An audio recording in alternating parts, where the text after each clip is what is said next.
I moved out to work in the Lulo. Life is hard there. You could see all sorts of poverty.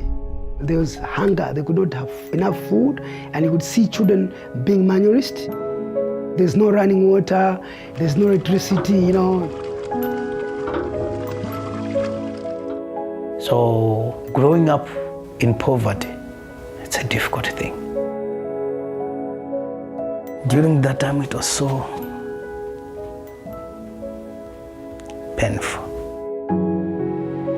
It was difficult to go to bed hungry, and during the cold months, sleeping without even a blanket. At first when I moved there, I didn't have any house, so I pitched my tent under the mango tree. I'm alone, there's nobody. It was so hard for me. Then how do I make any living? How do I raise money for my ministry, for myself? Living from town life, like seated urban setting, into a rural setting, it was a big shock. And because of that, I have to think of how do I make myself survive in this area. They used to come to me for a certain help, but I don't have answers. For example, maybe at home they have been fighting, or maybe at home they don't have food. I could see that my father could find money to drink, but he could not find money to support the family.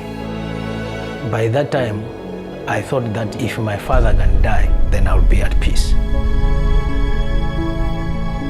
I could read with them the Bible, but I could not help them to meet their immediate needs. So it was very difficult for me. So the process of discipling for development, they're helping each other form healthy homes, get out of poverty, bring that community to a point of hope. So it's a whole life thing. We had the joy of meeting Andy for a 2-week training process. And you could just see the wheels turning in his head. Oh yeah, I can bring this back to Malawi. I can disciple people not only by doing Bible studies or reading the Bible with them, but also in helping them in all areas of their life. So Mary Lear continued to disciple me, just to coach me and to mentor me.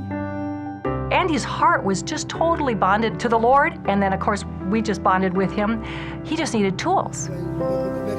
I feel I'm so privileged because I have a person who is able to meet at the area of my need.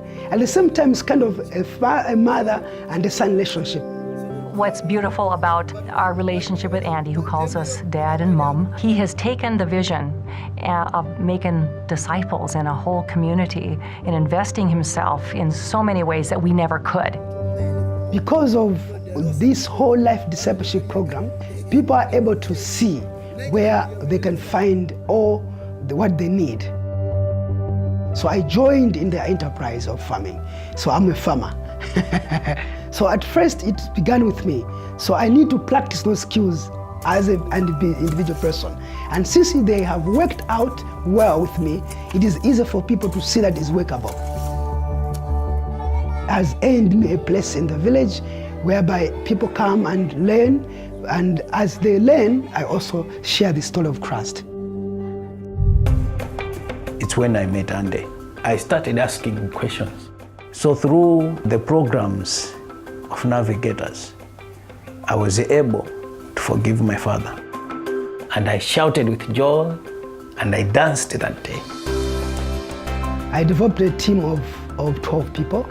The aim is to invest in these people, the skills and time, and one of them is Ephraim. So my relationship with Ephraim is so close. He's part of me, and I'm part of him. He could come 5 o'clock before the sunrise, because he saw now that I'm ready for the intensive training, and I'm able to train others. And a lot of lives in the community have changed.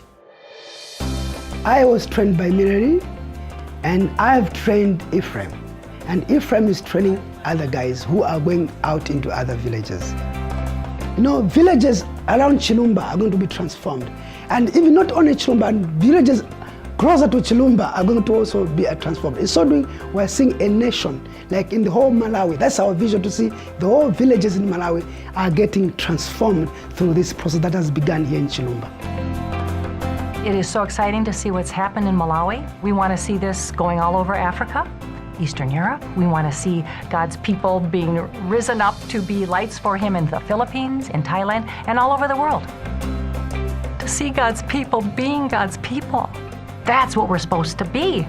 And to see people doing that, like, yes.